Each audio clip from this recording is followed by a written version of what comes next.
राज्यभर एफडीएकडून मोठी कारवाई 2 दिवसात 45 लाखांचा साठा जप्त काही ठिकाणी दूध आणि पदार्थांमध्ये भेसळ उघडकीस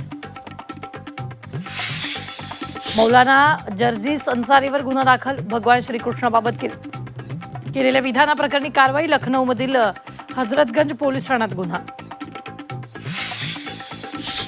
खासदार पार्थ पवारांच्या मंत्रिपदासाठी राष्ट्रवादीत लॉबिंग 13 जुलैचं पक्षाचं अंतर्गत पत्र झी24 तास हाती पत्रानंतरच प्रफुल्ल पटेल तटकरेंची मुख्यमंत्र्यांकडे तक्रार सूत्रांची माहिती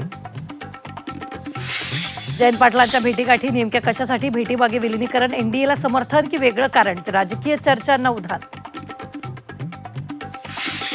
राजकारणात गाठी भेटी सुरूच असतात कोणी कोणाची भेट घेतली म्हणजे पक्ष सोडला असं होत नाही जयंत पाटील एकनाथ शिंदे भेटीवर संजय राऊतांची प्रतिक्रिया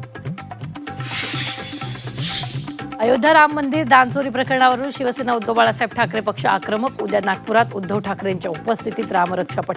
रामरक्षा पठणाला मुख्यमंत्री आणि सरसंघचालकांनाही आमंत्रण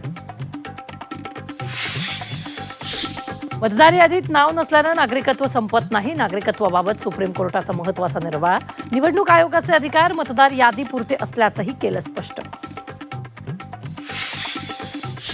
लाडक्या बहिणींची मोफत साडी योजना बंद आर्थिक चणचणीमुळे वस्त्रोद्योग विभागाचा निर्णय 25 लाख गरीब कुटुंबातील महिलांना दिवाळीला दिली जात होती साडी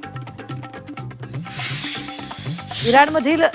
चाबहार बंदरावर अमेरिकेकडून हल्ला अमेरिकेच्या हल्ल्यात बंदरातील वॉच टॉवर कोसळला बंदर टर्मिनलला नुकसान नसल्याची माहिती